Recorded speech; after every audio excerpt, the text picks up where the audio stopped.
Our next guest is Stephen Quayle, and he is an amazing guy, and I'm not kidding you either. I had an opportunity to speak with him personally before this because there is so much material to go over that it's really mind-boggling.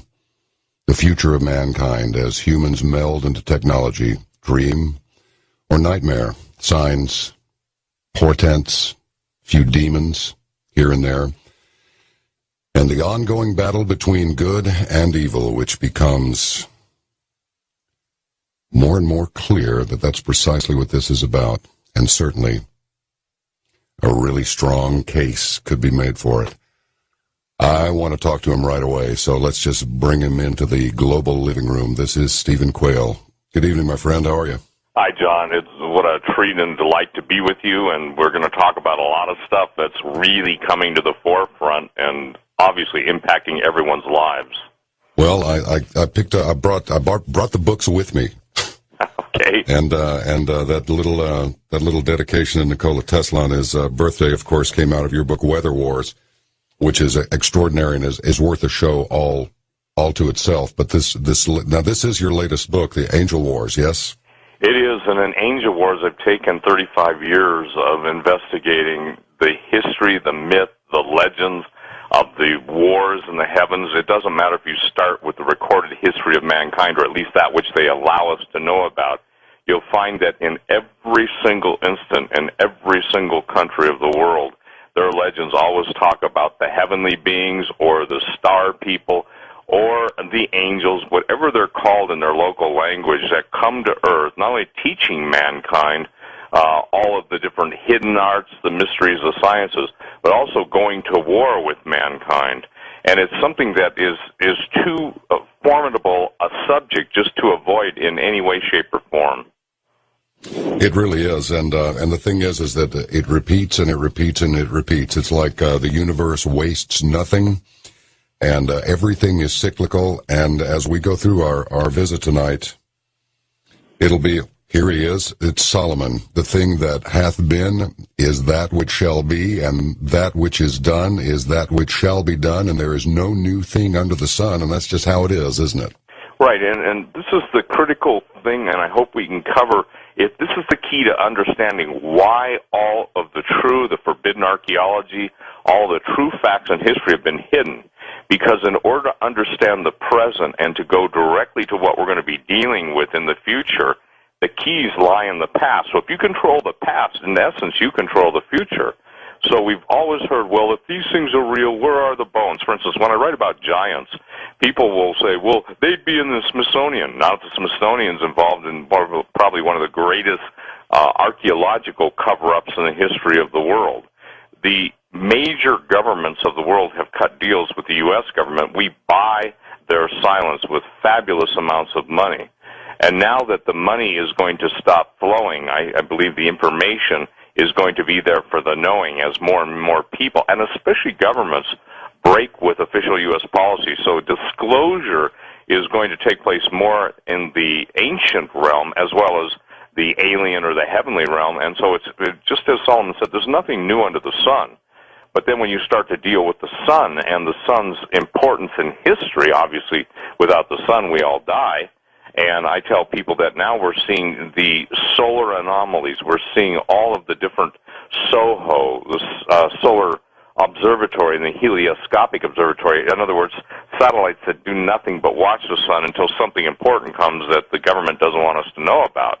The reason, again, that we don't see what everybody wants to see in order to quote-unquote believe is because in controlling the data and information flow, basically, we become robots and we become vulnerable to whatever spin they put on us. So in the book, Angel Wars, Past, Present, and Future, I have the subtitle, as you know, No Flesh Left Alive. And you can't get away from the historic desire of entities. Obviously, the Bible talks about the devil and his angels fighting against Michael and his angels, but the desire of man in rebellion against God to create a better man, an Ubermensch, a Superman, if you will, DARPA, Defense Advanced Research Projects Agency, their super soldier. It's basically, John, God didn't do a good enough job, and now we're going to take our limited knowledge or our egotistical knowledge, and we're going to do something better. We're going to make a Superman, and I think we're only going to make super monsters, and unfortunately they have an appetite for human flesh, just as their ancient ancestors. You know, I got an email a while ago, and do you find that are you accused of being a fundamentalist often? I'm not a fundamentalist. That's interesting, because the fundamentalists get mad at me. A fundamentalist basically doesn't accept the fact, and most of them don't accept the fact, that prior to the creation of Adam and Eve, which I believe is literally 6,000 years old, but prior to that, the golden age, I would say this: whoever accuses me of that only does so because I'm not ashamed of Jesus. But as far as fundamentalists go, I would say they would not be very happy. I tell people I'm one quote-unquote Christian who has done my homework and can talk about the things that most Christians don't want to talk about. I talk about things that most of them are afraid to talk about, and in so doing, if we can provide answers to people and they see that what an amazing, amazing amount of revelation is in the ancient texts of the Old Testament, the current text, the New Testament. Good example. Just because I quote Jesus, most fundamentalists don't even follow what Jesus said. So what they're looking for is basically, if you will, a box, and they want people to understand that in the box. Now, I'm not taking away anything from their position, but to call me a fundamentalist, I think, is basically a lack of understanding what it is. And if you cannot talk even on a basic term without name-calling, you know, the ad hominem text, obviously, when you talk about Jesus, you talk about the God of the Bible, the attacks come almost incessantly. And again, we're in a spiritual battle, and there really are bad people. There really are fallen angels. People, when you and I will do a show, or George Norrie and I do a show, I'll get people that are, you know, upset that anyone would even think that angels exist. Yet they believe in UFOs, and they believe in the Space Brothers. So I would say this: I am the quintessential opposite of a fundamentalist, but I do believe that the Bible is specifically given to mankind to reveal the heart of God to the limited basis that a finite being can understand the infinite nature of the living, loving God. And so I'm excited about Jesus. Jesus said something, just as in the days of Noah, so would it be in the coming of the Son of Man, the days leading up to the coming Son of Man. Unfortunately, most people don't even know what that means, and they're starting to get a feel for it because even the earth changes and all of the disruption in the weather and all of the different vehicles of torment and terror that are taking place. I believe there is a sinister malevolence behind those. Obviously, weather wars, you spoke of it. So I hope I've answered that question. I get accused of everything, so that's on the light side. So do I, but I'm okay with it. You know, it's you know, you get to be my age and you can't annoy somebody or be a little bit flirty or something with others. I'm not doing that with you. You're just plain boring, but I'll go out on a limb far enough to say that I think that organized religion has driven away as many or more people than it's brought into Christianity. And if that's the case, there's something wrong with the church. And I'll tell you what, I would, and there I've said it to millions of people. Right. Well, again, I agree. I concur.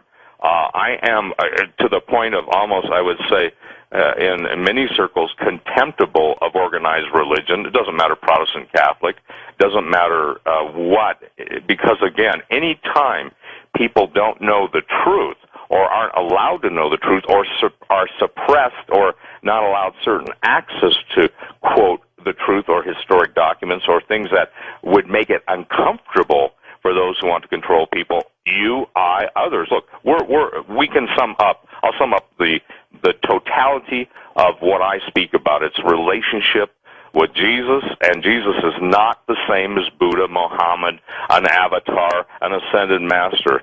He's the King of Kings, Son of God. People say God has no children. Well, if Solomon's the wisest man in the world that even non-Christians acknowledge had it together, and even the secret orders and the different cults, the secrets of Solomon, etc., stuff attributed to him in his fallen state, he said, tell me, you know, in Proverbs, what is God's name or what is his son's name? The idea of a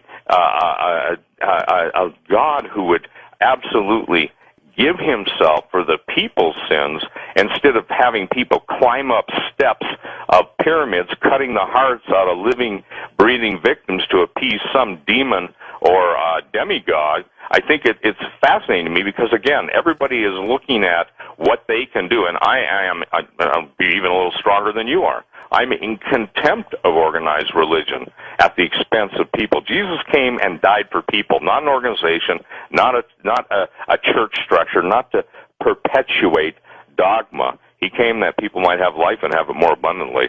And Absolutely. in this day and age, with death surrounding us on every corner, I got news for you. You and I both know that there's a certain peace that comes with that knowledge.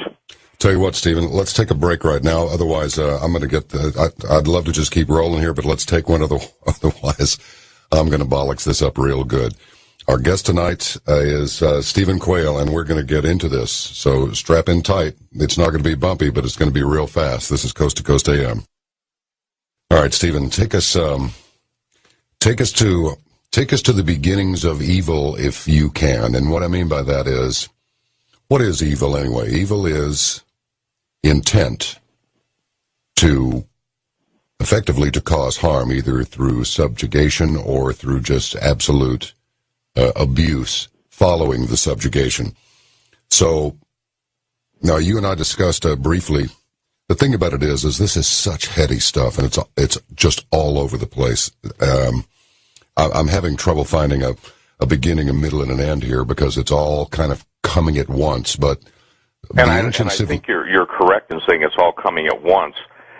Most people view history, John, as a ruler, a yardstick with, day one, whatever they choose to call day, through the contemporary times. Quantum physics, obviously, and we're not going to get heavy. We're going to try and keep this really basic. Quantum physics easily looks at the surface of a basketball with all the writing on it, and that's on one level, but understanding that which holds the ball together, the air, that which comprises the air, the molecules, atoms, electrons, everything goes into that basketball. So people have to break loose, in my opinion, of looking at everything in a linear world. The pure evil, okay, let's go to free will. It's interesting that in the examples of mythology, and we can go not into every single mythological creature, but in Greek mythology, the central theme is gods and goddesses and fighting against humans, or favoring humans, kind of like Nero would have his favorite gladiators in the Rome. But there's always an element, and this would make the best melodrama. It's not between only good and evil, but it's between the whole realm of creation. What is so unique about mankind that every single recorded incident in history, even the things that are suppressed by the governments of the world, indicate that there was a group of fallen angels. The group of fallen angels were in rebellion against the God, or in their terminology sometimes the gods. The gods fought amongst themselves. I'm just asking people to use the word angels, fallen angels. An angel simply means a messenger. Obviously, the Greek word for angel means messenger. A messenger is something that, or someone that carries a message. So if you look at modern men, I get a kick out of this, John, and we talked about this. People think that history, especially mythology, legends, and oral tradition are just absolutely untrue. Yet today's the most sophisticated scientists in the world, and those who are the editors of the most popular magazines in the world, they're talking about the blending of demons, and a demon, for the purpose of conversation tonight, is a disembodied spirit. They're talking about demon machines. They're talking about man who, in the hierarchy of biblical revelation, was created by a living God. We're not a cosmic goo. We're not cosmic soup. We're not an accident. We're not just atoms bumping as strangers in the night. May I give you a quote that's kind of interesting? Absolutely. Because this is by Nancy Gibbs, the editor-at-large for Time magazine. Again, what I think, and you and I spoke about this, John, when I spend 35 years and I put 815 footnotes in the book, Angel Wars, and I put 115 illustrations and quote all these people, it doesn't matter if someone says to John or Steve, well, I don't believe that. You're free to make that statement, but your statement is inaccurate as it relates to whether something exists or not due to whether someone believes it or not. Let me give you this. This is in Chapter 18 of my book. It's called Super Soldiers, Terminators, and Demon Machines. I'm quoting her now. As the laboratories incubate new blends of man and machine, the path of progress cuts through the four-way intersection of the moral, medical, religious, and political. And whichever way you turn, you are likely to run over someone's deeply held beliefs and has revived the oldest of ethical debates over whether scientists were playing God or proving he does not exist because someone reenacted Genesis in suburban Maryland. Nancy Gibbs. Well, again, the joke is that scientists are sitting about bragging around their table how illustrious their brilliance and achievements have come to the point that they can create life, that they can create this and create that, and there is no God until a voice from heaven says to the scientists who are using the very essence of the building blocks of life, get your own dirt, and meaning they can only assemble which has already been created. The infinitesimal minutia of man's arrogance compared to the infinite mercy and grace of the King of Glory, he who speaks the worlds into existence. Notice this, he doesn't test tube it into existence. He doesn't have to buy a molecular assembler to bring it together.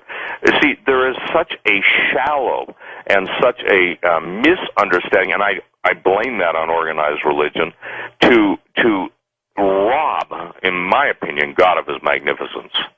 Well, you know what Carl Jung said. One of the main functions of organized religion is to prevent a person from having a direct experience with God.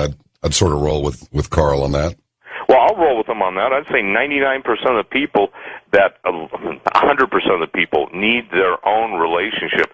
It's interesting, isn't it? Jesus doesn't say you have to crawl 20 miles on your knees with blood-drenched kneecaps to put a little piece of silver on a miracle board. Jesus never said to stand and stare at idols and statues hoping that somehow they give speech, yet exactly that's what so many of the myths and legends of the world teach. You see, it's always the idea of appeasing an angry God that involves some way or somehow ultimately the requirement of human life.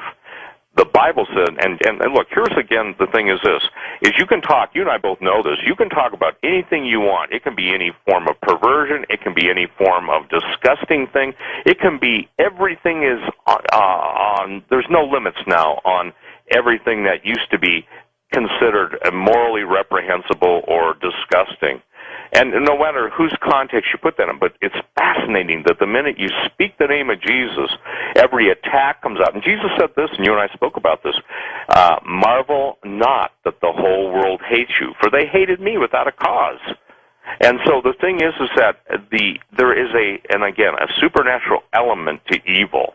And even though the world is coming to it, every single scientific achievement, advancement in the area of transhumanism basically boils down to God didn't do a good job, and we're going to combine men and machines, and we're going to create men. We.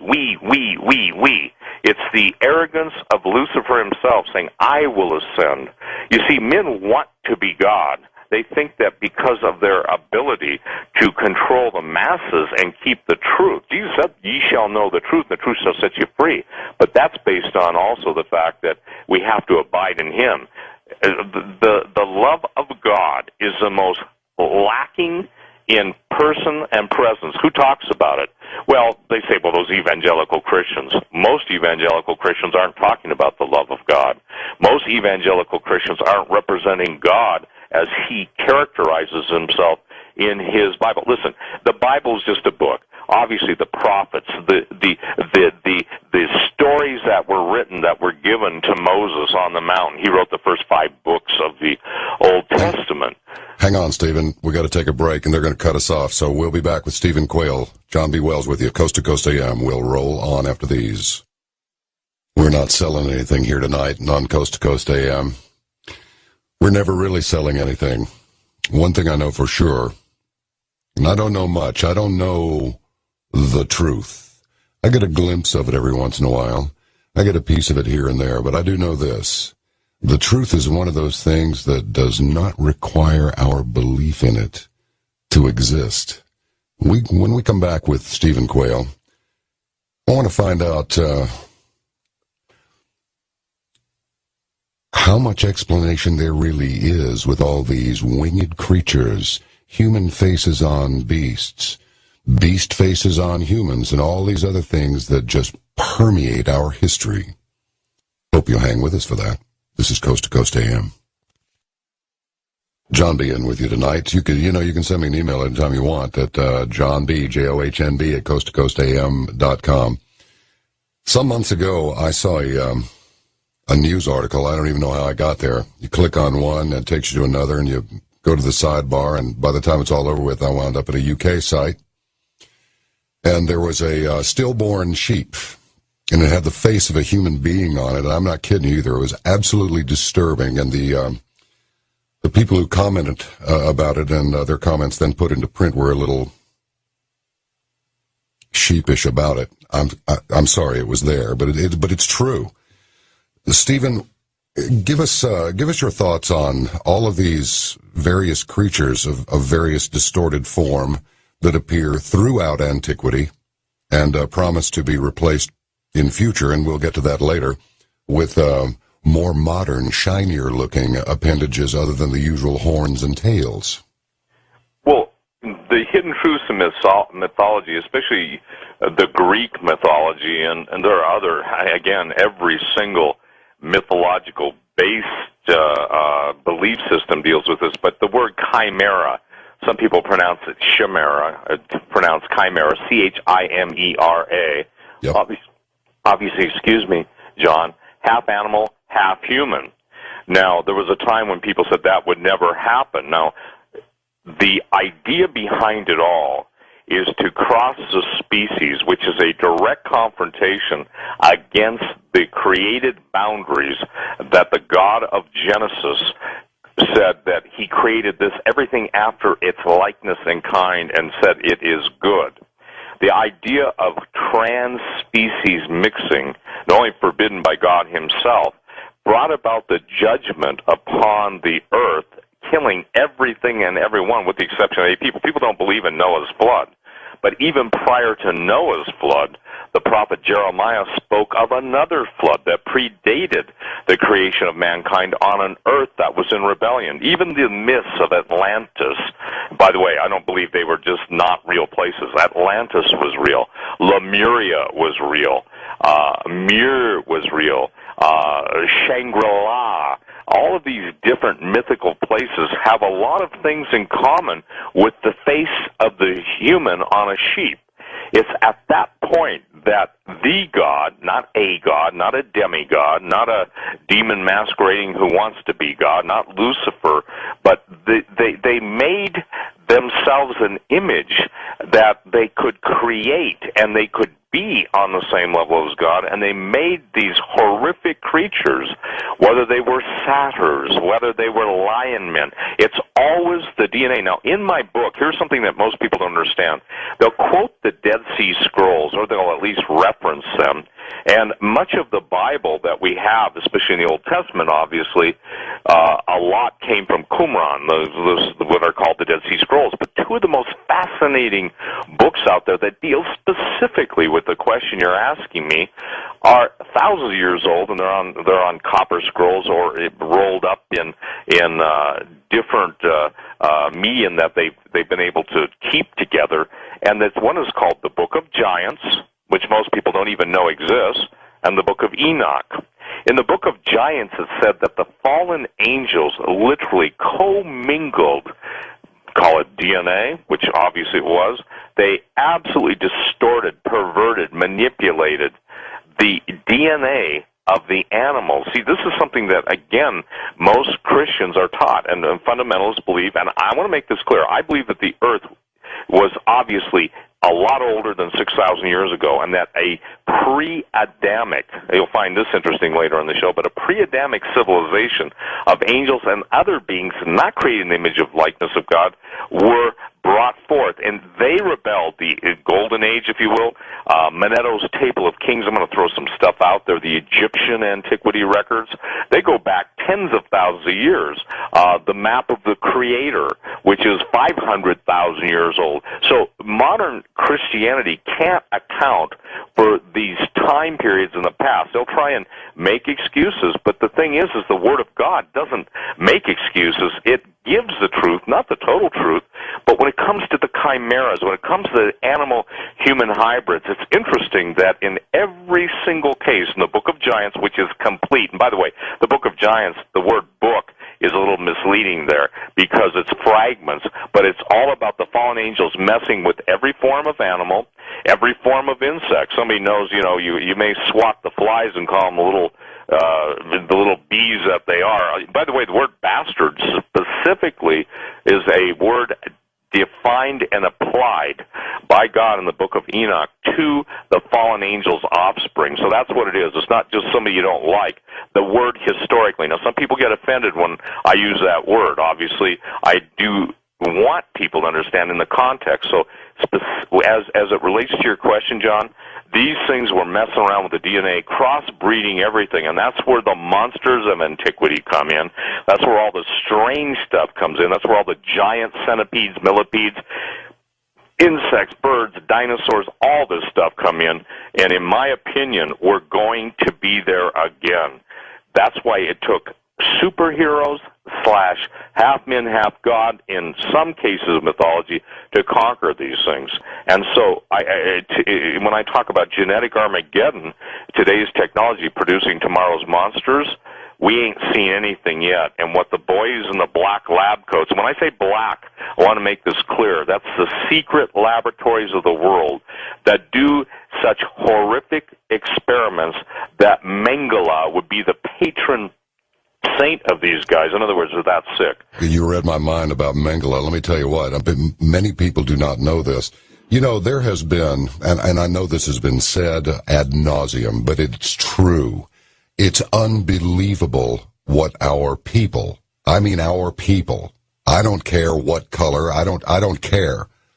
In this regard, absolute color blindness applies. Not only are we being lied to, but these lies are becoming more and more transparent all the time until, of course, the Internet is seized, in which case, well, we'll get to that later. I'm not so sure it's a good idea to run everything over the net, especially with a guy sitting in the Oval Office that can pull the plug on it at any time. Then what? But the amount of knowledge that we're not being taught is absolutely unbelievable. People don't know. Not even the last 100 years of history. Our own president doesn't even know how many states we have. I'm not going to pick on him. He's got his own problems. He's turning gray, and he's done it in 2 years, so he's under a little stress up there. But how do you? Is it only through programs like this that we can get any information out to people? So at least if they don't just swallow it, hook, line, sinker, lock, stock, and barrel, whatever, they can at least go to find the answers to these questions, because this is melding into one big comic book where it's a comic book, so you just take it at face value and you don't take any of it seriously, and in the meantime you're out on the clothesline and you're about to be a victim. Well, that's exactly what's happening, because victim, I use the word victim in the same sense I think that you mean it. We're about ready to be sacrificed, and when I say sacrificed, I'm talking on the altar of a supernaturally evil plan to destroy mankind in its entirety. That's why I use the second title of my book, actually, not the subtitle, but No Flesh Left Alive, ? Is in direct reference to what Jesus himself said when he said that if the days weren't shortened, there'd be no flesh left alive. This is why all the secret science programs, the vaccinations, the pharmaceuticals, all of the different plans to control and destroy people are on an accelerated basis. Let me put something into perspective, because I think this will explain explain it in a real simple way. If I might just share one statement, I think this will help people to understand. The goal is not to help humanity be all we can be, to borrow the Army's term, but rather to place those of us living now with a very different creature, to basically create a race of gods, little g's, which will then toss out the old humans, that's you and I, John, who will no longer be useful to have around except perhaps as amusing slaves. If anything, the old-style human beings will be an irritation or a reminder of what the transhumanists once were. You see, you remember the movie, obviously, The Terminator. Remember how Skynet becomes the controlling overlord and self-replicating machines continue to destroy mankind? Sure. It's the same thing. It's kind of like CERN and the Stargates out there, and most people don't understand what the purpose of Stargates are. Before the certain point in time, it's like God puts a time lock on hidden mysteries, and at a certain point in time, those time locks are opened. Well, I've talked to people through cutouts, because a lot of people can't talk to me because what I'm saying directly, because I don't want to put them in harm's way, and I prefer that I never know any names of people, just the information. Men will tell you what's going on. What's going on will not tell you what the men are doing. So in the basis of human intelligence gathering, that's why the KGB and all of the spy networks, Chinese, CSIS, Chinese, all of the different spy agencies of the world, the ones that lead the field aren't the ones that are technologically perfect like the United States, or what we once were, but the ones that have human people in the field. So God has witnesses, and he has people that are letting his people, i.e. those who are followers and believers and who believe in the redemption, Lord Jesus Christ, warning the people of what's coming. The coming nightmare is so horrific that I lack the words to try and share with people. So by giving the answer to what's going on behind the scenes, it's my desire and my prayer that I can give the antidote for fear. And the antidote for fear is simply knowing that you know this is how it's going to play out. You may not know all the details, but that God in his mercy and love told you that you don't have to be afraid of it. You don't have to be afraid of it if you obviously have the ability to overcome it, not in your strength, but in the strength that the promise of the Word of God. Listen, Satan doesn't like this. He knows his time is short. There is war in heaven going on right now. There's war on the earth. And if you notice the anti-Christian bias, it's increasing so greatly that it's almost like seasoning on a plate, or seasoning in a restaurant to serve everyone up on a plate. We've seen this in history before. The reason history repeats itself is because men don't learn from their past mistakes, and they become apathetic and indifferent, and in apathy and indifference, you offer yourself up for slaughter. You know, it was the great books and the quotations therefrom. Is that a word? No, well, I'm hosting the show, so it's a word tonight. Therefrom. Now it seems to be the great screenwriters, and I don't know if Morpheus out of the Matrix was the first one to say it, but I remember him saying it's one thing to know the path, but it's another thing to walk it. It's difficult to get on that path and stay on it. I want to get your take on something here, because you touched on it a minute ago, but I didn't want to interrupt you. And it is that I got an email a minute ago from a fellow who said, would you ask Mr. Quayle, the God of the Old Testament seems to be a little more harsh than the God of the New Testament. In my mind, I said, well, that's because you have Lord Jesus between you and him. So it's not quite as harsh, but I don't know if I'm even close with that. It's just my initial response to it. Is there a big difference between the harshness of the Old Testament and the more leniency, as it would seem to be, of the New? Well, the neat thing about the mercy, the love, and the grace of God is it's the bridge between the black and white. I think in my case, and I want to add, that's a great question, by the way, whoever sent that to you. One of the hardest things I had as an early Christian is understanding why God, and here's basically one instance that I never understood until, when you take a look at it face value, God had the children of Israel slay every man, woman, and child that when they went into the promised land. In most instances, there were exceptions to that. And I could never understand why that was the case, John, and I prayed about it and obviously studied about it. And when you find out that at a certain point everything was corrupt, meaning everything was corrupt, up until the time of Noah, that means when the Bible, the Old Testament says Noah was perfect in his generation. That doesn't mean he was morally perfect. We all know that wasn't the case. True. The point is that he was the only untampered with genetic stock. And so it said that God was so grieved that he had made man that it repented him. So the thing is that God builds an ark for Noah and his family. And by the way, years ago, studying the ark, all of supposed locations, actually talking with some of the guys that have been on it in my early Christian years, that's almost 40 years ago, the point that I think the harshness is that, listen, God is not a buddy who you can basically go down to the bar and hammer a few down with. The anthropomorphic distortion, meaning placing mankind's limitations and understanding on he who called it into all realms of existence. I'm talking quantum realms, I'm talking eternal. So when you look at that, like God destroyed all the men, women, and children, or certain Israelites were commanded to do that, it wasn't because God is the ultimate meanie, it's because they were all corrupt. And had he not given that command and order, there'd be no seed of his creation left. Let me put it this way, too. I think this is going to help, and this is the key. This is out of Hidden Truths of Mythology. I'm reading right out of the top of my book. I want to give people an understanding of 35 years of writing. This is 444 pages, and it's totally different in some respects than anything I've written before. And here it is, and I'm going to quote some different people just to put this into context, because that is a valid perception, but if you only understand it on its surface, you don't get to what's underneath. Why did Satan have some of his fallen angels intermarry with human women? Why? Why bother? The reason for this can be understood by investigating the greater context of Genesis. In Genesis 3:15, the first messianic prophecy is recorded. The prophecy declared that the Messiah would be the seed of the woman, and this seed would crush the head of Satan.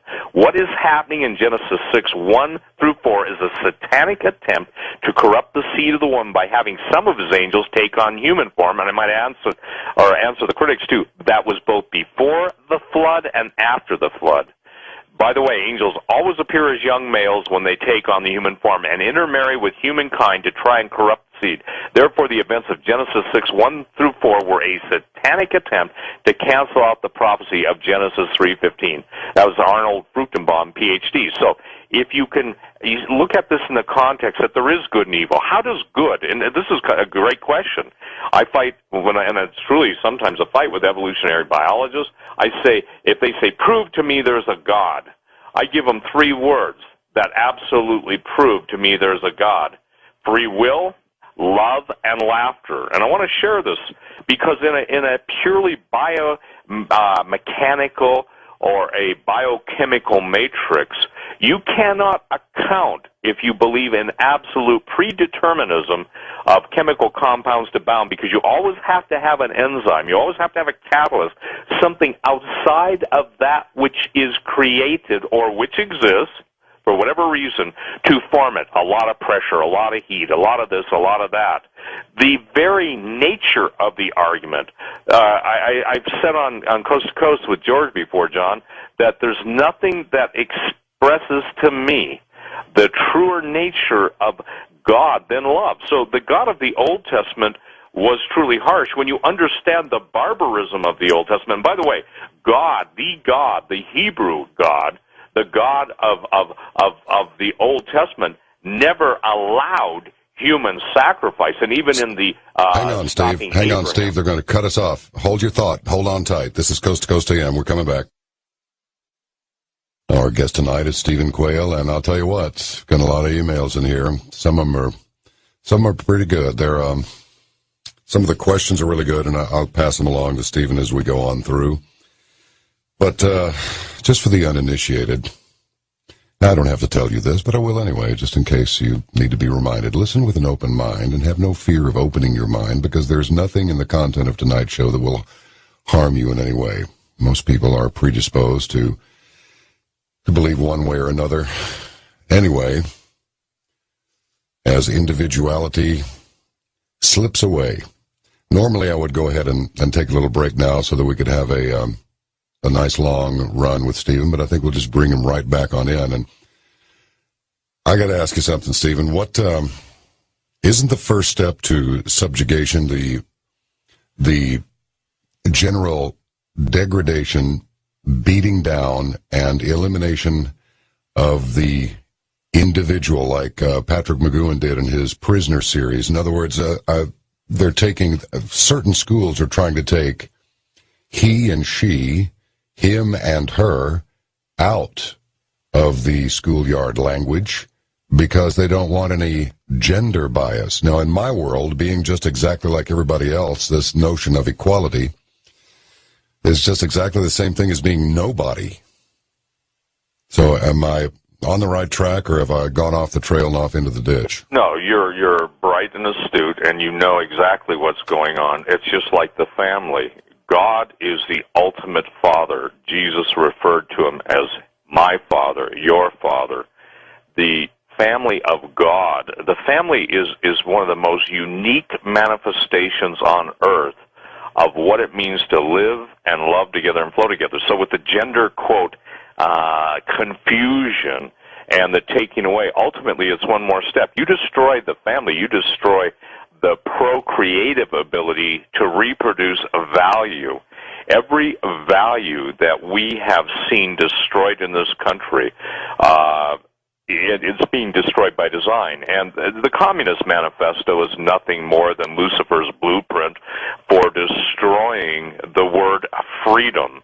It's kind of like Braveheart. Mel Gibson's portrayal of William Wallace was so emotionally provoking because you saw there the attempt to control everything. And this is what the Total Information Awareness Act, I'll even take it one step further. The degradation could be no more pronounced or in the face of American citizens than what the TSA is doing to little old ladies, people with ostomy bags, little children being fondled. And Texas, I wish Texas, I know you live there, John, would be consistent and follow through, because it could set the stage for other things to allow my wife, your wife, our children, my children, to be absolutely fondled, touched inappropriately, when the laws on the books say that that's illegal, shows you that they that are writing the laws and enforcing the laws are using them to absolutely take away the last bit of dignity that we have in this country, and every day it grows worse.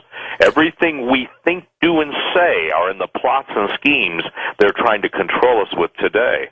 I'm taking a little takeoff there on Zager and Evans' tunes, but we're at a phenomenal, and I say phenomenal, that not in a good sense of the term, but an unusually wicked period where all the boundaries, look, even the boundaries between men and women, what you just described there on the British genderless thing, or the gender attempt to make God an it and not a he, or to make God a she, and she has never been he. Obviously, woman was created out of man. Doesn't mean there weren't other female entities prior to the creation of Adam and Eve, but God said when he created Adam and Eve, he did something different. And this is what I think people have got to understand in biblical basic history, that God himself created woman out of man, not to be put under man, but to be aside him, to be a helper, to be the very vehicle that they share life together. And so now with all of the attempts at feminism, and by the way, feminism and humanism, anytime you hear the word humanism and feminism, if the feminists in this world would stand up for the women who are being abused in Middle Eastern lands and all the horrible things that are done, you'd say maybe there's a different agenda for these virtue supposedly invoking groups that don't do what they do, except they do everything against women or against mankind. So the whole idea of a gender confusion is to do the very thing I believe that you are picking up on. And by the way, feel free to interrupt me at any point, because I wasn't able to hear the background music, and so I want you to understand, John, you're free to interrupt me at any point. Oh, listen, I do it all the time. I run those breaks so tight sometimes. Sometimes I get chopped off because I just can't stop. But I hate to interrupt you because it's so Well, it's good to listen to. Got to ask you a question here. This is a repeat email, but the email says he is so right. Ask him about the bloodline of Satan on earth. The demons are here through the international bankers, the Rothschild. That seems a little over the top to me, but absolutely nothing surprises me. It really doesn't. Sometimes disappoints me, but doesn't surprise me normally. Any thoughts on that? Or well, sure. And the listener is referring to, it's not just them, okay? The whole bloodline issue it goes right back to Genesis 3:15, because Satan does have a seed, and that seed he's injected himself into the human race, and obviously wants to propagate his offspring, and this is what I think people have got to understand. Again, your emailer's really onto something here. I interviewed one of the most powerful illuminists I ever met in my life. He's now dead, so it doesn't matter. It would be no purpose to throw his name out there. But he was raised as a full-scale Luciferian by a very rich Texas oilman, okay? No last names, and there's no assumption to anything that starts with an H, okay? It's not going there. But I'm just saying this, from their inculcation as children, they're taught that Lucifer is the light bringer, okay? Matches used to be called Lucifers. The light bringer that is going to bring mankind out of his bondage to the living God, i.e. we would call him God the Father, or the Hebrew God, I am that I am, not me, but God speaking as he revealed himself to Moses, and that they believe that literally they've been given the divine bloodline. They believe that the control of money, now this is what the listeners really clued in on. If you control the money, Ansel Rothschild made the statement, give me control of a nation's money, and I care not who writes its laws. Then you immediately contrast that with Jesus' words, the love of money is the root of all evil.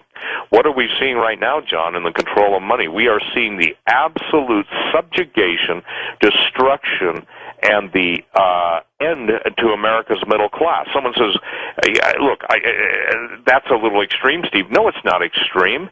These people believe that they are the God-like ones, okay? I will be like the Most High God. They are of their father, the devil. And they openly worship Lucifer. And here's something that I'm not injecting this. I mean, some of these guys who are fabulous researchers have gone in and can show the bloodlines all the way back. They believe, wrongly so, that in nowhere in the Holy Bible does it maintain in any way, shape, or form that Jesus had any offspring physically. He did not have sex with Mary Magdalene and produce a race, if you will, of co-Jesuses throughout Earth. Now, there were people on the Earth who claimed to be Jesus, like Apollyon of Tyana and others, who went around even to India claiming to be Jesus. In other words, that's why Jesus said, all whoever came before me are thieves and robbers. But unless someone understands the history, they don't understand that to control the money is to control life. And these guys are now choking the very life. These guys, meaning the international bankers, they are throwing the world into a global economic meltdown in order to bring about the New World Order under Lucifer, which George Bush Sr. referred to, 236 times in his last year of office? So they want control of money to control life. And, John, you know, when you hear the stories of what people are going through, it's heartbreaking. And what else are they taking away? They're taking away hope, they're taking away dignity, and they're taking away the way that God ordained that every man can work, labor, and be able to provide for his family. The Apostle Paul said, any man that doesn't provide for his family is worse than an infidel, because there were infidels who thought that women should do everything. And I'm not, I'm saying this is that in the context that we're talking about, the international bankers claim to be literally the not only the light bringers, but the controllers of the destiny of mankind. They want the planet rid of 5.5 billion people, and that should make about 5.5 billion people rather upset. I would think so. You know, the emails that are coming in here, and I invited them, and I continue to invite them. It's John B, JOHNB at coasttocoastam.com. They're right down the middle. There is wait a minute. There's a line right down the middle. they're either on board with what's being discussed tonight, or they're absolutely not. And there's no gray area there at all. We're coming across like a couple of, I'll get out the snakes and start rolling around and doing the ole whatever. But that's not what's going on. Here's the thing. We're going to have to take a little break here. LA Control just said so. So we're going to. But here's the thing. Once you eliminate the impossible, whatever remains must be the truth. And it's up to the individual to determine what is true and what is not. That's all a part of that free will thing. So remain calm. This is Coast to Coast AM. We'll be back. You know, I've never been inclined to say, well, you know what, I'm sitting here in front of this microphone, and at this moment I am the most intelligent form of life in the universe, and I don't want any mention of God on my show. That's just really not me, because if we exist now, then most certainly we existed before, and more than likely we will exist after we throw off this mortal coil. So pray continue your singular narrative, which is, it certainly is put in a singular form, and I like it, so just keep rolling. We were talking about how it's one side or the other. There is no gray area here, and it's really excellent to see these communications coming in from listeners. They come in from all over the world, they really do, and you know, the Europeans are like, oh, you know, we've already been through this. You have any idea how much trouble this whole religion thing has caused over here? It's like, yeah. And then as I hear you speak, Stephen, it's almost as though, well, these conflicts that we're experiencing here on planet Earth are also being experienced in the, for want of a better term, the heavenly realm. As a matter of fact, the first commandment is not, well, the first commandment is you'll have no other gods before me. He didn't say there weren't any other gods. He said you won't have any other gods before him. Yes? Where's Steve? I don't hear him. Yeah, no, I'm right here, John. I just want to let you finish. Well, here's something that I'd like to put out there. When I write a book, there's 444 pages, and I'm just using this. After writing 10 books, I think people should understand that I absolutely do my homework. I'm aware of what organized, and I want to say this for the European listeners, I am aware, and I'm probably in more contempt for organized religion that has controlled and destroyed so many lives. But that doesn't mean the true doesn't exist, okay? When it comes to talking about the stuff I talk about, Stargates, there's three guys that really talk about it in the Christian realm, and we're the three that get hit with a lot of criticism all the time. You made the statement, John, I think it's obvious. There is a dividing line. There are those who say this stuff's a bunch of bunk, and most of Europe, by the way, has gone to the realm of God's not relevant anymore. So they're looking for something, as the country song said, they're looking for love, in my opinion, all the wrong places. If they have been so successful, look at the cluster mess-up. I'm going to be nice. The cluster mess-up that Europe is undergoing right now with Portugal, Italy, Greece, Spain, Ireland, the whole EU, they were going to band together as Babylon 2, but they can't even get along now because they're all what? Broke. And who's controlling the money? The International Bank or Bank of International Settlements or the International Monetary Fund. What I'm saying is that they're looking for the same thing everybody else wants. Everybody else wants peace, purpose, and any right-minded person doesn't want war. They don't want war. So where does war come into it? So when let me just give some of just may I do this just real quick? Absolutely. Some of the things I deal with, there are very few Christians out there who deal with what we deal with, okay? Myself, Tom Horn, Gary Stearman, and I'm saying this, these are the guys that I pay attention to. Those are two of the guys that get beat up and constantly attacked for taking stands. Those are two of the smartest guys in the world. Now, look, I would say this. I know the right questions to ask, but no one needs to be threatened, okay? If we're talking about aliens and UFOs, if we're talking about stargates, if we're talking about ancient animal-human hybrids, ghosts and aliens, demons, all of the transhumanism. See, the transhumanists are openly talking about creating what most people in Europe don't even want to discuss, and so now they want to throw out the God and become little gods, in my opinion. So when we're talking about the weather wars that are taking place, when people scratch their head, John, or other parts of their body, I tell them, I say, listen, why don't you take at least 1 hour out of your bias? Why don't you put your bias and your denial, and in many cases, hatred and anger towards anything you can't or you willingly choose to reject, i.e. God, and just look at this stuff. If somebody says to John and Steve, let's say we're together, John, in 5 minutes I'm going to run you over with a car. You see that red car down the road, and let's just make it fun, Ferrari Modena. I'm going to, in the quarter mile, get up to 120 miles an hour, and I'm coming straight at you guys. So we see the guy, we go, he gets in his car. You and I are standing, let's say, out on a racetrack or something. He gets in his car. He's serious. He looks at us. We get that glint in his eye, and we know, you know what? He's serious. It's time to step out of his path.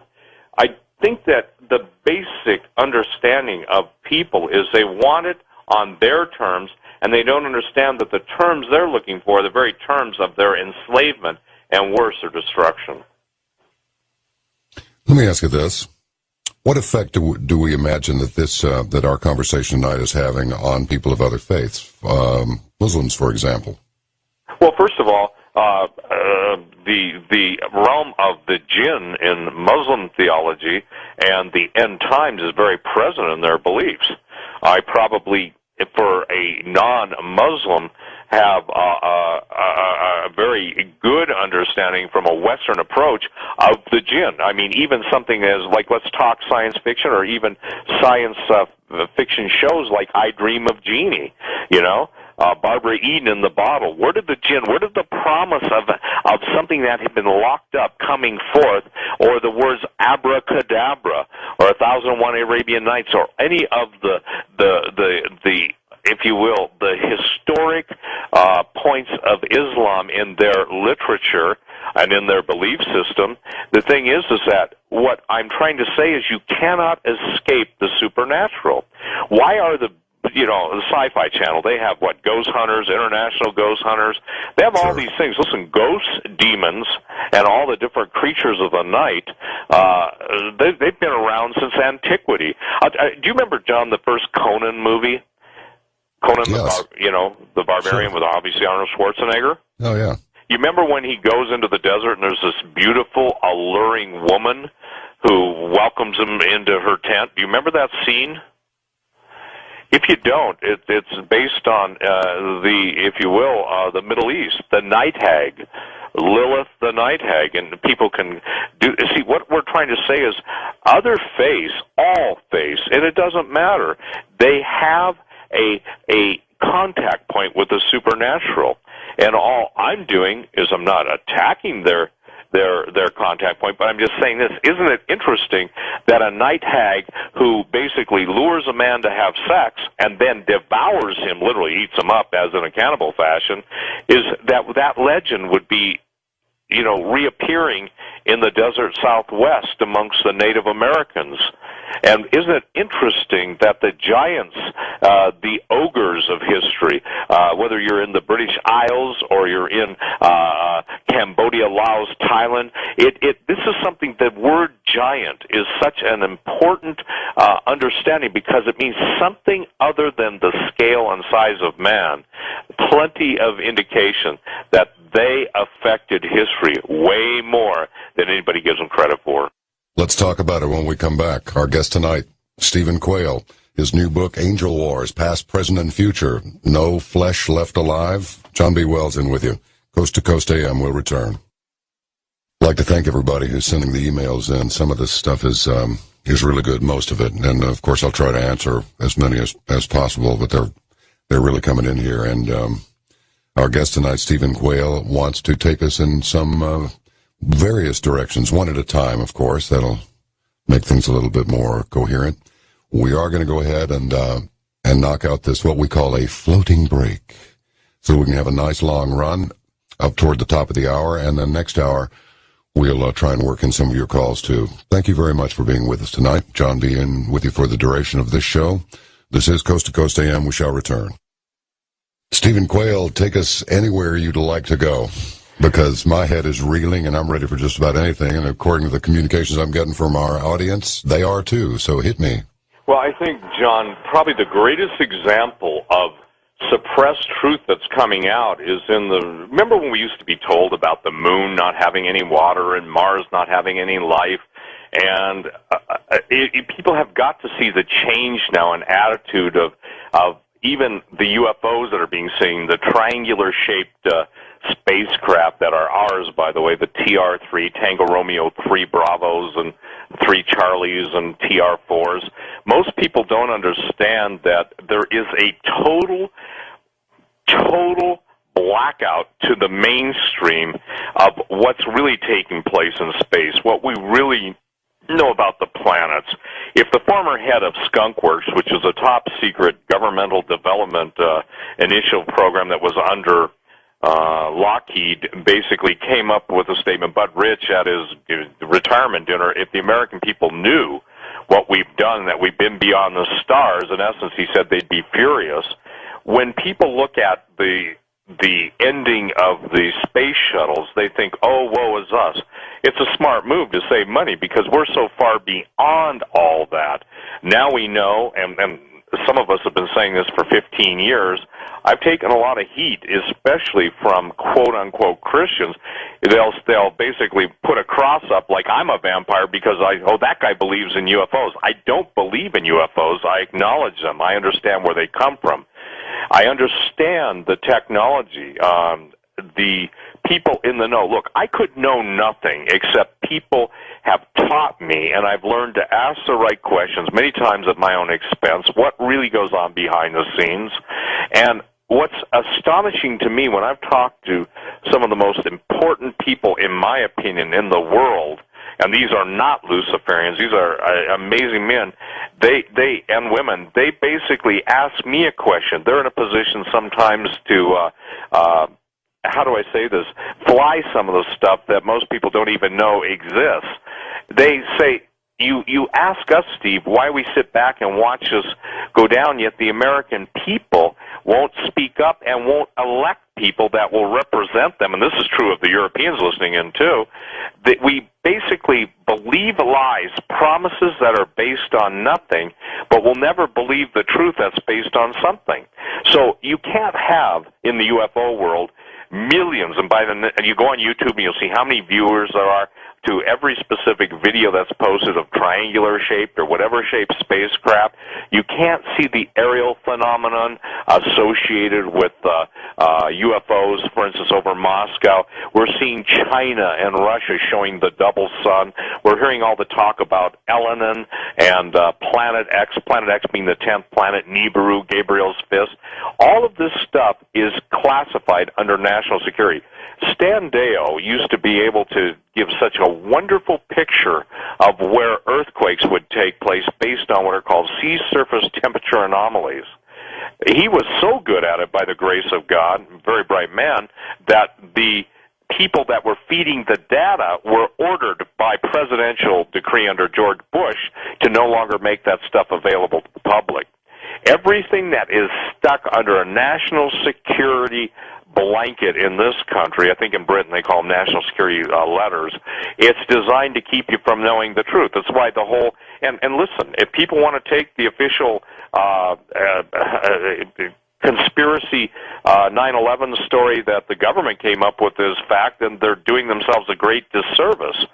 But it's not only 9/11. I think 9/11 was the most in-your-face control of a staged event, if you will, false flag, covered up, and then absolutely perpetrated and kept going by those who deny the truth. When I talk to people, John, I'm sure you do too, behind the scenes, they're all saying the same thing. America's bankrupt. These are people in the know, by the way. Things get really ugly when entitlement programs are cut off. You're seeing the fighting going on in the battles right now for the different amounts of money allocated to Social Security, who will get paid, who won't get paid. States are broke and literally going broke. Shut down Minnesota. You see, one of the things I've tried to present to people is this, is they can say what they want. Obviously, there are professionals who want to make sure that people like me and others are discredited. When I have a lieutenant colonel from Northcom sitting in my office in Bozeman, Montana, that's where I live, telling me, when you go on coast to coast, and then he named off some other people, and some of them are the people that are well respected in the alternative community, our whole job is to control the flow of information and then to denigrate, to absolutely dilute, to absolutely pollute, and to character assassinate you. By the way, that guy was a Christian. And with tears in his eyes, listen, a lieutenant colonel, I'm not in the military, but that certainly isn't a private. And he said, Steve, I can't take it. And he said, well, they've got plans. So the planning is there. The military movements throughout the country, the helicopters, all the exercises.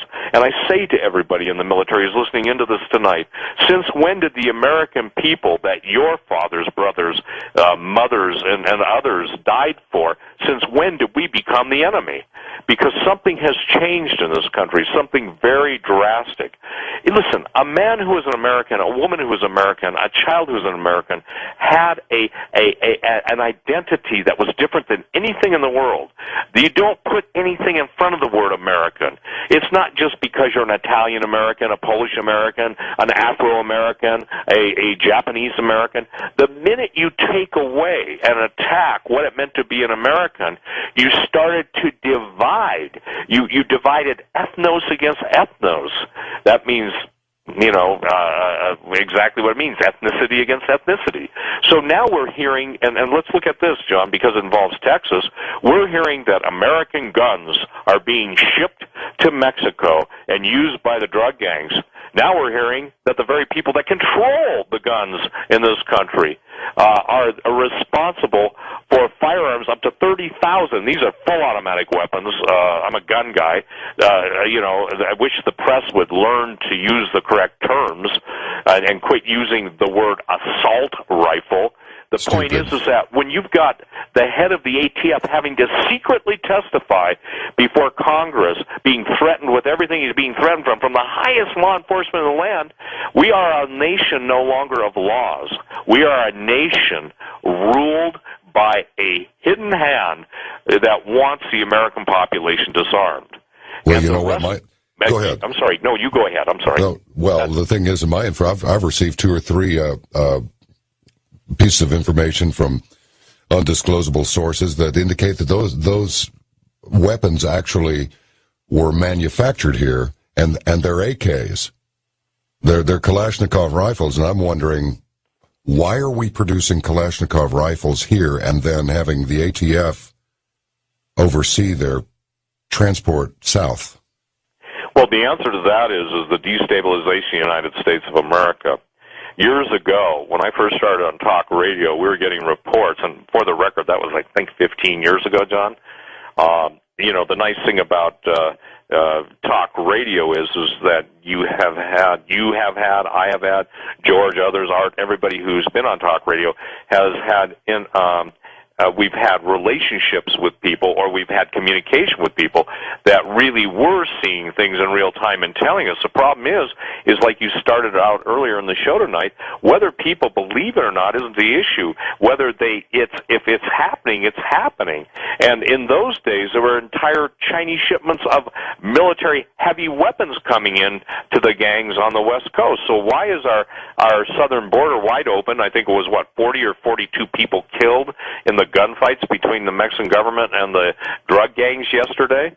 42 people. If you remember, ladies and gentlemen, we hear reports of coming from Afghanistan and the farthest parts of the earth that were involved in war, and that's a huge number, yet it's happening on the border. It's no longer safe in some border towns, and yet where is the disconnect? And by the way, AK-47s, 7.62 by 39, that is a light weapon.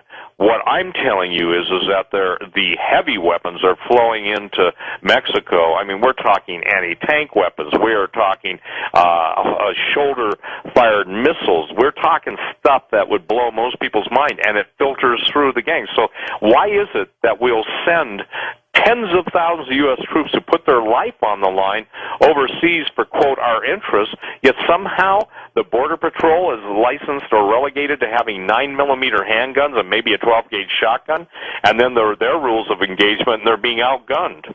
So I think the thing is that people have to understand the reason the southern border is open is because it is designed to be open, again, for the destruction of the United States of America. Why do we have the greatest tornadoes in history clustering and the electromagnetic signature of weather warfare indicating 2 days before that it's going to hit, and yet we're hearing that the President of the United States is out golfing or it's been a tough week, and then we hear the fact that all of these natural, and I say that with tongue-in-cheek, John, I believe these are man-made weather warfare incidents designed to destroy the growing capability of this country, designed to destroy the farm base of this country. And again, I've done my homework. If people don't understand that there are documents that already claim, and the top men in the world, whether it's Defense Secretary Cohen or Zbigniew Brzezinski, under the respective regimes they operate under, already admit to all this stuff, the scientists that developed it admit to it, then I got news for you. The argument's, well, I don't believe that. Their belief mean nothing. Seeing is believing, and when you see the devastation taking place in the Midwest and the lackadaisical approach of dealing with it, you've got to understand that there is a reason. You only focus on stupid stuff like murder trials and what new celebrities having what new affair to keep the people occupied. The Americans have lost their critical thinking skills. It's, in my opinion, related directly to public education, and it's all part, I'll say it, I don't care. It's all part of the Communist Manifesto. And communism is, listen, socialism is not a good thing. We are seeing now the full implementation of godless rebellion and the implementation of the one world government. And I want to say to people, if they think the people who are screwing us up on purpose can provide us a better future, boy, are you deceived. That's for sure. You know, most people do not realize that socialism is nothing but communism light. The only difference that I'm able to discern is that, at least in a socialistic society as opposed to a communistic society, you can own private property, but that's about it. Well, it's just like Animal Farm. All of us animals are equal, but some are just more equal. If you look at the ruling party of any communist nation, it doesn't matter, and the leaders, they live fat off the hog or they live off the fat on the lawn, they eat the fatted calf, and yet people starve. Isn't that what we're seeing in the imperial presidency? Come on, when our president goes overseas and takes an entourage that exceeds anything in the history of the United States, both in cost and expense, and when you see the prolificate, golf games and everything else, listen, I'm not down on a guy taking a day off, but I am down on the statement that when someone who's married to him says he never takes a day off. The point is look, it's almost like he was wound up and said, do the best job you can. Now, ladies and gentlemen, I'm not talking politically. For the record, George Bush was probably one of the greatest spenders, and I am absolutely not a Bush fan, okay? This is trans-political. This ascends the politics. John, it's like I tell people, they say, well, what do you think of the Republican-Democrat, positions? I say, listen, it's just one street, and one's a prostitute working on the left side of the street, one's a prostitute working the right side of the street, and when the job is done, they've all got their money, and all their Johns are left penniless and absolutely pillaged, and I think that's what's going on. People say, then what's the answer? Here's the answer. The answer is for people personally to take responsibility. I go crazy when people say, well, somebody ought to do something or blah, blah, blah, blah. Most people in this country have become apathetic, indifferent, and non-caring, and especially the evangelical Christians. They're singing the sweet by and by while the sweet now and now basically cooks their goose. People have got to recognize that if they got a voice, they better use it, because if they don't use their voice and use common sense reason and look at a cause and effect, then we are beyond help. And in my opinion, outside of repentance on the level of Nineveh, we're already done. Even the Illuminati guys who contact me by email, They laugh and they say, Steve, you're wasting your time. You're wasting your breath. We got it. It's in the bag, pal. And I mean, that's the kind of emails I get, plus the other ones I can't quote on the air. But the thing is that coupled in with those emails are more people saying, thank you. We knew something was wrong. I'm getting those right now. They're saying, for me, Steve, to thank you, John, because you're one of the few guys that takes a stand for what he believes. You might as well, because, you got to check out of here sometime, so you might as well stand for something while you're here. That's what I loved. We only had one conversation, as a matter of fact, and that's what I loved about you is obviously, in your world, in your realm, you made a statement to me that very few people make, and that's, hey, I know what God has done in my life. See, the man with the testimony of supernatural intervention in his life isn't at the mercy of the man who's the critic. It's just not. You know what you believe, and you're persuaded. Well, and I'm not going to stand between somebody and a good idea, but I just don't, here's the problem. People use this word religion. Doesn't religion just mean something that is done regularly? It has nothing to do with, it's not that it has nothing to do with it. It doesn't have everything to do with your spiritual orientation. It's just something you can say that you ride your bicycle religiously every day. It doesn't mean you do it while you're in prayer. And, we've got like I say, these emails keep rolling in, and they're one side or the other. Let me ask you something, though. Let's say this is all contrived to destroy our country, which was once our nation. But it's a country. I thought I lived in a city, and then later on I found out it's a market, actually. After this country is in chaos, after martial law is, let's say the economic situation deteriorates to the point where all these flash mobs and all this stuff, and I want to get to that after a break that we've got coming up here in a few minutes, another break. But what's causing these flash mobs? Well, what's causing this accelerating violence, mindless accelerating violence, and if it has been put in motion to bring about the destruction of the country, well, what happens then? I mean, what's the point? Well, the point is the destruction of the country. Is that the whole thing? Listen, the United States is to be divided up in 10 regions, okay? And they actually, you can go on and look up 10 FEMA regions. You remember this: united we stand, divided we fall. Yep. Notice the statement. United, obviously, United States. Divided. The plan is to divide the United States. The plan is to incite rebellion. It's a Hegelian dialectic. Hegelian dialectic is simply this. You create the problem, you provide the solution, and by providing the solution, you bring about the desired result. No clearer Hegelian poster child could be defined in the Patriot Act. Entities in our government, and by the way, I've had Steve Pichinik on my show, Deputy Undersecretary of State, and one of the most well-connected men in the world, Tom Clancy's former partner, author, brilliant man, and he the minute he goes on any talk radio, you, me, Alex, whoever, he immediately has some of the biggest guns in the world come out and address the fact that somebody who was an insider would say that it was an inside job. So they create the problem. Now we've got terrorists. Now we've got to basically have all these issues. And meanwhile, the people say, yeah, I want to be safe. And freedom is an expensive proposition. It also is a danger zone. But again, what they did is they made the American people the enemy, and they're allowing the enemies to have unbridled access to the country for its destruction. We're going to carry on with this conversation, and on the other side of the top of the hour, as we say in the biz, we're going to get into the reasons behind this and possibly some countermeasures. Thank you for listening tonight. Okay.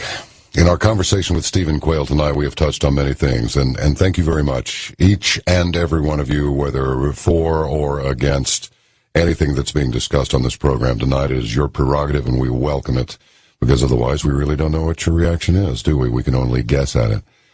I have a question here, and the question is, if destiny doesn't exist, then why is truth always stranger than fiction?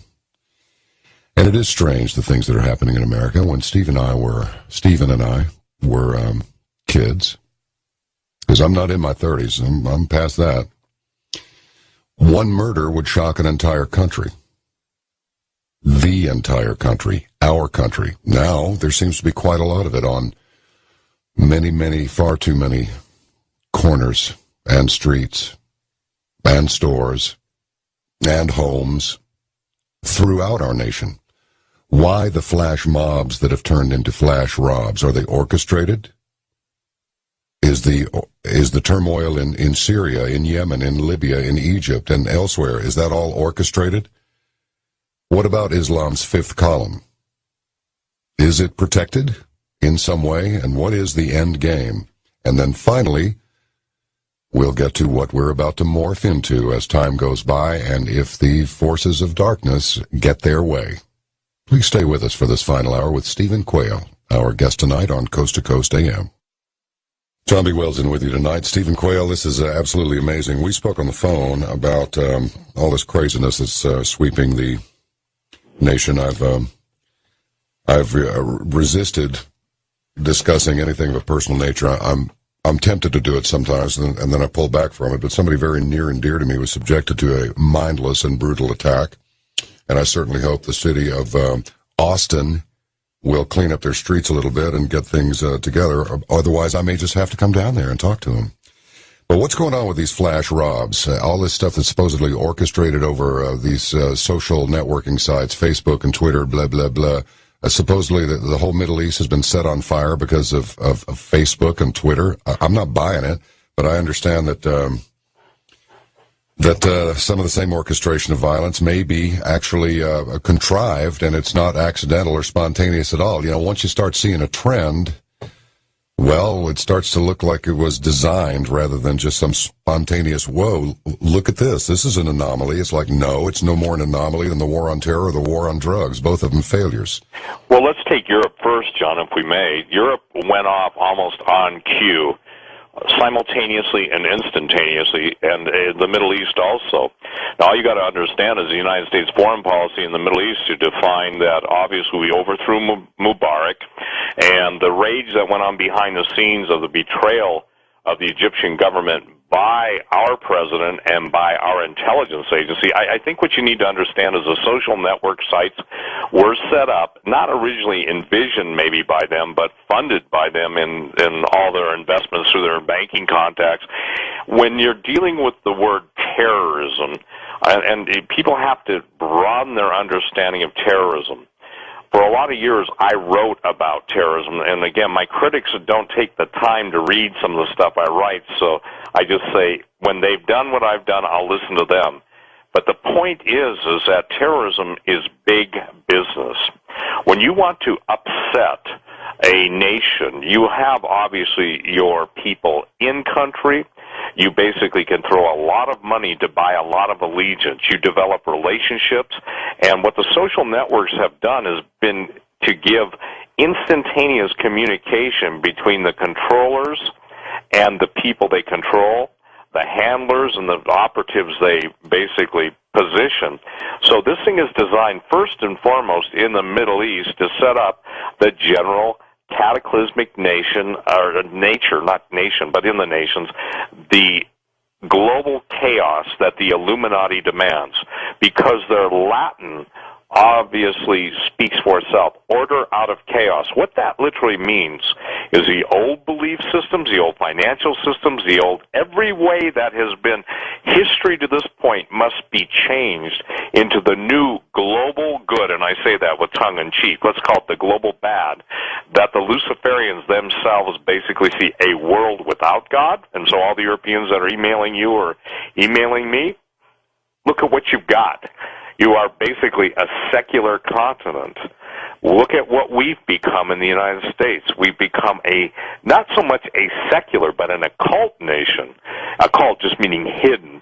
So the hidden hand of the intelligence agencies and the different, what I would call, pogroms to overthrow the the existing power structures of the Middle East countries are very much orchestrated. And until you understand, and I understand, that these people make Dr. Evil look like the Three Stooges, and I mean that obviously he was a fictional character, but when you see that world domination, destruction, and control is the euphoria sought by those who have total human contempt for life, which, again, going back to my book Angel Wars, the basis of Angel Wars is to tell people this is what's going on behind the scenes. Look where it's headed. So I want to make this, and I think I said this to you in our first conversation, John, there is a supernatural evil hierarchy controlling the underlings, which are an earthly hierarchy, who have willingly given their power unto the beast, who have yielded that which God created them with. They have yielded, given their power over to Satan. And so it's why do people welcome demon possession? Because they believe they're going to get power, not knowing that that power they yield to will ultimately consume and destroy them. So whether it's Twitter, Facebook, any of those social network sites, the point is that it is an instantaneous communication method to activate cells, groups, or organizations to what the cells, groups, and organizations have been paid, prompted, and educated to believe. And so that's what's going on. It's going on in this country, yet to go on in this country. And flash mobs, I mean, how better can you communicate? You instantly text message somebody and say, meet us at McDonald's, we're going to rumble, or whatever the place might be. I'm not suggesting that. I'm just saying, for instance, there have been cases where 50, 60 youth decide they want to beat up somebody. Or if you've seen, anybody's seen the McDonald's beating tapes on YouTube, I mean, we're talking brutality. How about police breaking into the home in Arizona of a Marine, a veteran, and the guy's murdered in his own home? And it wasn't even, it was baseless, it was senseless. Or kids tasered to death. Or people who are exercising their First Amendment right in Quartzsite, Arizona, being physically hauled out of the town hall meeting. This is by design. I guess the only answer I can give you, John, is it's all by design. The global chaos must come. Everything that has been must be destroyed. So from the ashes of the phoenix in this case being the old world civilization based on, obviously, the acknowledgement of God, the acknowledgement of moral accountability. So you get rid of all morals, you've got no accountability. It's eat, drink, and be merry, for tomorrow we die. And if the PETA, the people for the ethical treatment of animals, don't get what's in store for animals, they better start looking into this whole thing that I'm talking about. By the way, I'm getting emails, if I might just say this. My book is not available on Amazon or any of the bookstores. You can order it by calling my store at 406-586-4840. That's 406-586-4840. And I'm just getting emails, John, so I'm having to get that out. Or you can go online and order it. But please do. It's a fabulous book, Stephen. It really is. Well, I think what it does is it answers a lot of questions. And by the way, I think what I can do that a lot of people fail to do is put it in the bigger context of how this stuff relates. Would you say that's a fair statement? Yes, I would. And you know what? I fancy myself a rational man. I mean, I'm human, so believe me, I'm fraught with flaws. But here's the thing. I'm almost tempted to say that as one rational man to another, are you asking me to believe that people willingly succumb to a worship of Satan and these people are in high places? I know we're discussing this, and I think the answer is yes, but I just need to hear you say it again, because something like this to me is unimaginable. It's just ridiculous. Why would you do such a thing? Because you're promised some great reward? Doesn't everybody know that, well, that Satan screws you over in the end after he enables you to cause a bunch of damage, then he bites you? I mean, that's what I've observed. You have to say, my answer is yes, and I build that case historically. I build it on myths and legends. I build it on oral tradition. I build it on technology. Look, even the transhumanists that are some of the smartest men in the world, okay, and women, they're making it clear. For instance, Ray Kurzweil, a wonderful man, brilliant man. I mean, but when you talk about age and you talk about spiritual machines, and then I got to tell you, I don't know, have you seen the new Transformer movie? I have not seen it. I've seen the trailers, though. Yeah, it's pretty serious. Astonishing. It's so well done. Okay, this one is so good. But basically, you have spiritual machines. You have and I got to tell you something. It is probably, in my opinion, by nature, I have a degree in film and television, motion picture, still photography, anthropology, minors in that, and art history. But I got to tell you, that's a fabulous book. A fabulous book. It's a fabulous presentation of what I talk about in my book. The absolute, the portrayal of good and bad. Okay, you've got good and bad machines battling with moral consequences and moral decisions and choices. It is so up to date and so timely. Like I said, in my opinion, it's one of the best movies I've ever seen, simply because I understand what is being portrayed in the movie. And by the way, it is marvelously. Michael Bay did probably the best job of directing, in my opinion, of any movie I've seen in a long time. And I had to take history of the cinema classes until I could recall everything from Birth of a Nation forward. So what we're seeing is the personification of the spiritual realm, John. And see, that's what most people can't understand. They cannot understand the sinister nature of the war that's against them. So since they don't understand it, they dismiss it and are destroyed by it.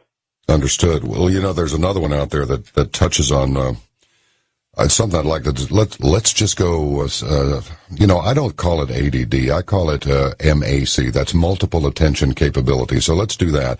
You're a prince of a man to suggest that. I'm going to tell my wife that. The Battle LA. I saw that recently, and of course the weapon is attached to the invader's arm. Do you, as these genetic and these human modifications take place in future, however long that'll be, 10 years, 20 years is a drop in the bucket.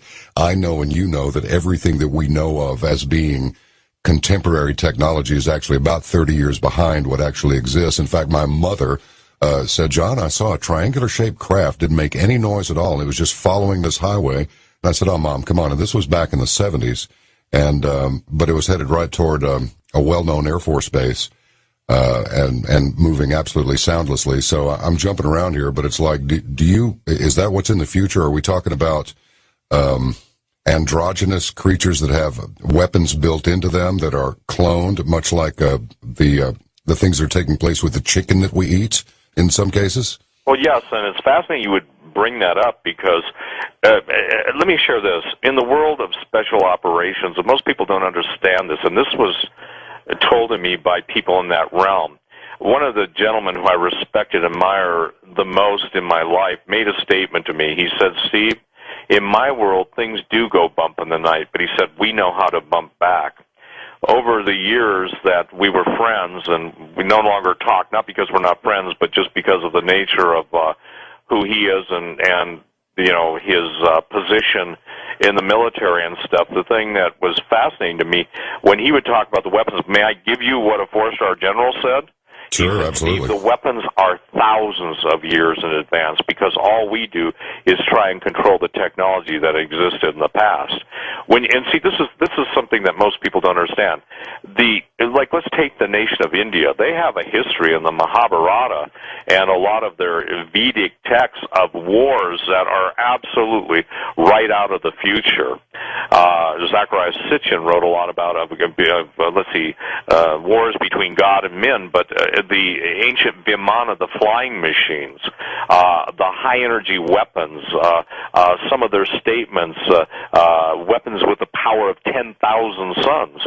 We're talking about ancient technology that is so far advanced, and in a lot of ways it's nothing more than angel technology, because this is what's hard for people to understand.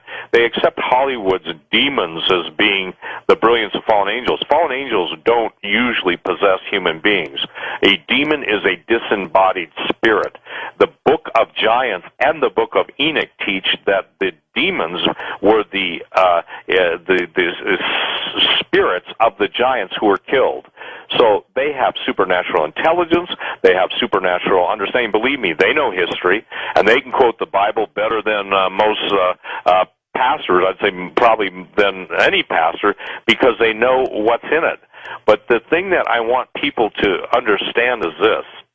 To my knowledge, and I'm saying this, to my knowledge, I've read thousands of works or quotations from them. That's probably even an underestimation. But to my knowledge, there's nothing that has laid it out like I've laid it out in Angel Wars. Because how does all this stuff fit in? And by the way, I want to make this claim.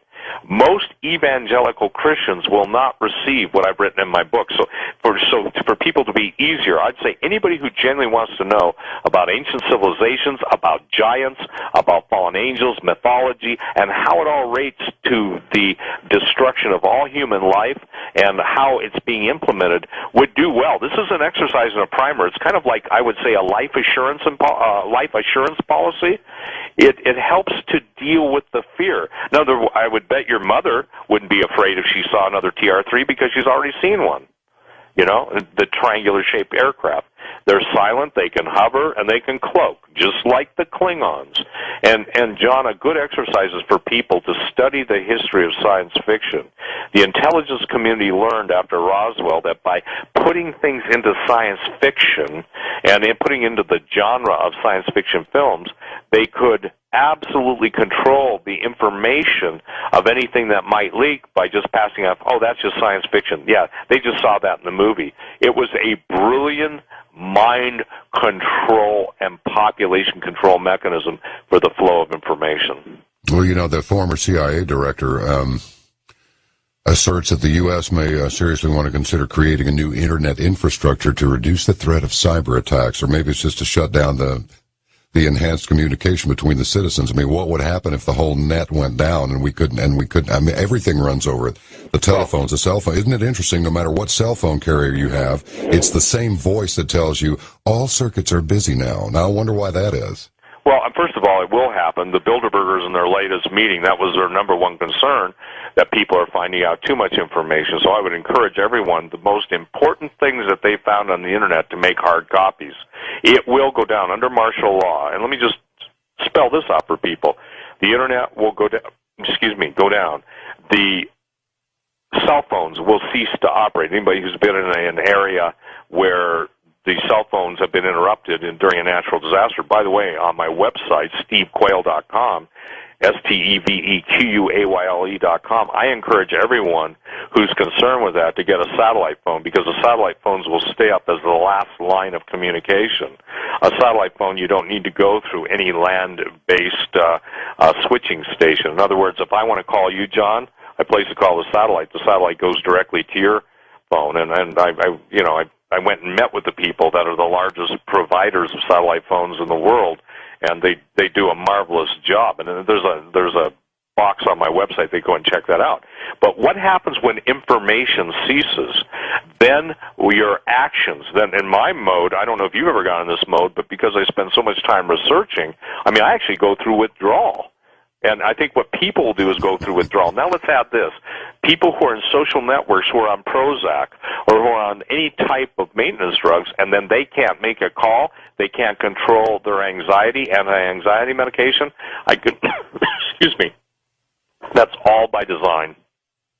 You know, it's interesting, when you and I were talking on the phone the other day, you'd called me on my mobile, and that was an interesting phenomenon, when all of a sudden I've answered Steve's call on my handset, and yet the telephone on my hands-free is still ringing. We're going to come back and talk with Stephen Quayle some more. And let's discuss countermeasures for our protection. Or shall we just write it down like Slim Pickens wrote the A-bomb down in Dr. Strangelove? Coast to Coast AM will return. I want to thank everybody for joining us tonight and staying up so late. It's not as late in some parts of the world, and in fact, it's tomorrow in some parts of the world, but thanks for being with us, and thanks for all your emails, kind and controversial as well. We're going to take this last break, and then from the other side of it, up to the top of the hour, we'll take some of your calls and cover a couple of other salient points. And again, thank you for being with us on this edition of Coast to Coast AM. We shall return.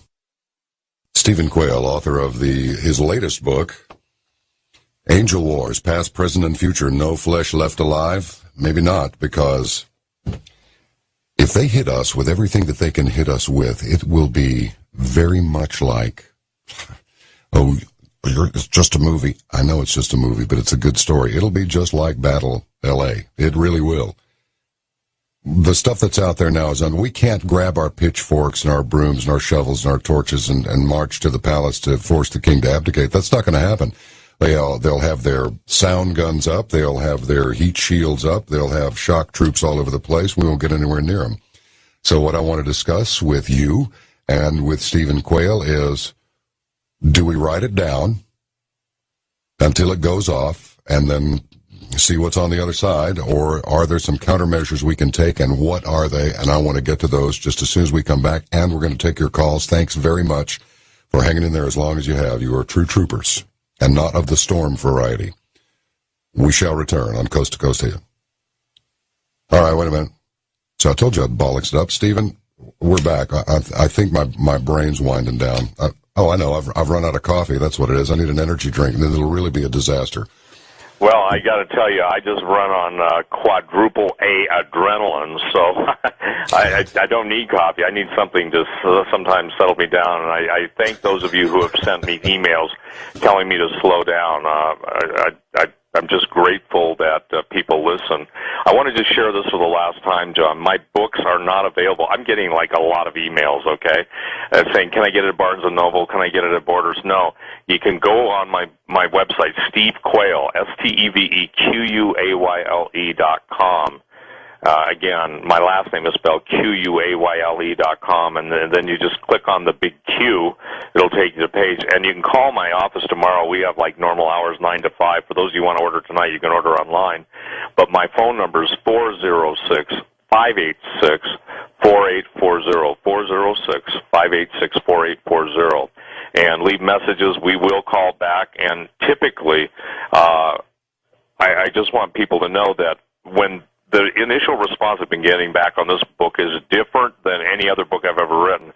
People are saying, finally, you've tied it all together. I had bits and pieces, but until the time of the announcements that were public and what I would call the monster makers, the transhumanists, have brought this thing to, it's like God puts a time seal on everything, John, and now it's the time to put it all together. I even for the non-believers, people who don't want anything to do with religion, hey, I'm on your side. I would encourage you to get this book, Angel Wars, because if you've wondered about ancient history, if you've wondered about the lies, if you've wondered about the stuff with tens of millions of people seeing UFOs and how it all fits together and how the pyramids were built and all this stuff, it's not what they tell you. I came up with a statement.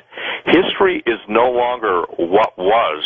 History is now what they say it is.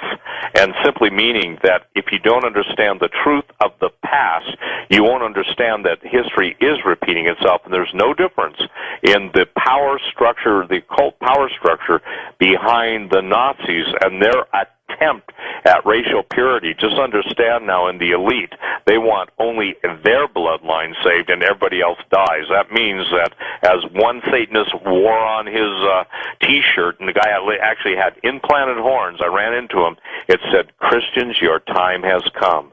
So, ladies and gentlemen, I would just encourage you to learn that there is real information out there available, and it's only taken me like close to 35 years to put all this stuff together, so benefit from it and then pass it on. Well, it's a 438-page book. I mean, this is not a pamphlet. This is a well-written, and look, just so everybody knows, Stephen is not going to cut me a check for hawking his book. It's not. I'm telling you, I'm just grateful that you sent it to me, and it'll occupy a prominent place in my library, and I have over 1,000 books easily. I got an email here that says, okay, Stephen Quayle has my hair standing on end. Does he have any hope? Could you ask him? Well, absolutely. I believe that, and this is something that everyone needs to understand. All of us have limitations. It doesn't matter. The toughest man is still, he can be felled by the smallest microbe. My answer to anybody who asks me that is, my hope is in the God who created me, the God who loves us, created you, created me. He wouldn't have spent so much time writing the book of Revelation warning us of what's coming if there wasn't a way of escape. In the book of Luke, it talks about, pray that you might be accounted worthy to escape these things coming upon the earth and stand before the Son of Man. The thing that's different about Jesus, Jesus doesn't say, hey, I'm just going to be another guy, I'm going to die and carry on. Jesus rose from the dead. He lives in our hearts by faith. He is a real figure in history. He is the power and the truth and the life of resurrection life. And so my hope is in the Lord. I'm not an easy believist guy. I came out of a total background of agnosticism and scientific empiricism. So I'm not telling people that, oh, just believe. That's a cliche that has no validity. But I think searching the Scriptures, searching for answers, and I believe this, that every single man, from the most vile, wretched sinner, I resemble that remark, to the most sophisticated intellect, can ask God, if you're real, reveal yourself to me. I don't believe that anybody in their human strength can make it through this, because we're not dealing with a human battle here, John. We're dealing with spiritual forces. And what's fascinating to me is that, number one, I think people can do something physically. I think they can prepare. I think to the best of their ability, and the best way to prepare is to know what's going on. And there are practical steps. Stan Deo, who's a guest on on Coast to Coast with George a lot of time, his wife Holly, who's my webmaster, wrote a book called Dare to Prepare. I used to have one of the largest survival stores in the United States for a number of years, was one of the guys who started the whole movement 30 years ago. The thing is, she wrote a book called Dare to Prepare, and it's monstrous, 500 pages, but it takes in food storage and all these things.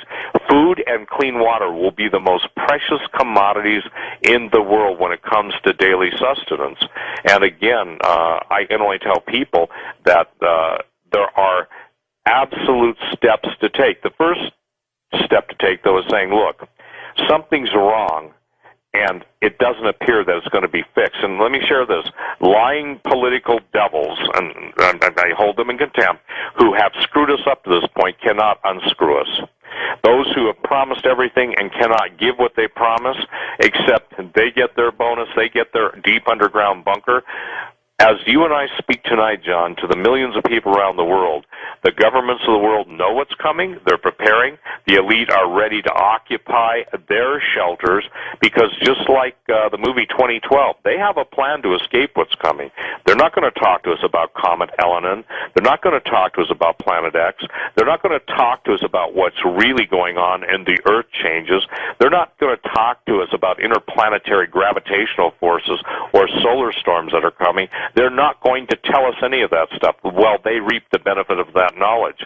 So I would say to people, what is your most pressing concern? Focus on that, but food and water, and pray, even if you don't believe in God, for like-minded people, because when it comes to the times we're going through, like-mindedness is critical. I mean, even I'm sure that when you hear Hollywood stars like Ashton Kutcher saying, hey, I know what's coming. I'm not throwing out his name. I don't know him. He probably wouldn't agree with what I'm saying. But the point is that, but you're seeing prominent people saying, I'm really worried, and I'm getting ready for what's coming because I know what's coming. So, ladies and gentlemen, there are too many hints out there, too many eyewitness reports, and I just believe that they said, well, I'll just sit back and do nothing. That attitude will obviously put you in the most dire of straits. How far off do you think we are? I'm not trying to put you on the clothesline, just right. given... Well, I'm not a prophet. I tell people I'm only a watchman, and the thing that I see is I see that obviously from the feedback I get, and let me share this with people just so they understand. I don't know a lot of this stuff firsthand. All I can do is pray that God gives me 2 or 3 witnesses that are unknown to each other, meaning people who can validate stuff. But when you talk to the military, when you talk to the intelligence community, when you talk to the financial community, when I pick up the phone or send an email to Beijing and I can get answers back from the movers and shakers, and I'm not talking about the communist government, I'm talking about businessmen. The thing is that they're all saying this fall is going to be the critical launch point. So some of the worst stuff coming. It's for instance like the financial sector. Understand, ladies and gentlemen, by design, the financial sector of the world and the financial markets of the world are going to crash at some point. Then when they crash in mayhem, is initiated to the degree that they're able to clamp down and get rid of all their enemies, then they'll come up with some new program, and they'll know that people won't buy anything, so that's when they'll back, or some government will back, a new currency based on commodities. I used to say 15 years ago on talk radio, the first year of my life on talk radio, John, that it wouldn't surprise me to see the Russians or the Chinese and then to come up with a commodity-based currency. And guess what? China and Russia are the two countries that are buying the most gold, and China is buying the most of the strategic minerals and the precious minerals that are available on the planet. You know what? We're down to about 6 minutes and a half before we've got to bring it to a close. There are several people that would like to talk to you, and if you're up for it, I'll bring them on. But I would ask our callers who have been so patient and very kind to sit there that long to make it brief so we can get as many in as possible, because we don't want to alienate too many people. Well, yeah, I'm fine with that. Whatever you'd like. 6 minutes usually turns into what, one call? Two calls? Something like that. So that's why I'm saying make it brief. Just state your question, make your comment, and then we'll go on to the next one. Give Stephen a chance to respond. East of the Rockies, Amy in the South. Are you there? Yes, I am. This is Amy. Hi, Amy. Hi, thank you. Stephen, I have wanted to talk to you. I could talk to you for 24 hours. I have a daughter that was just deployed to Afghanistan.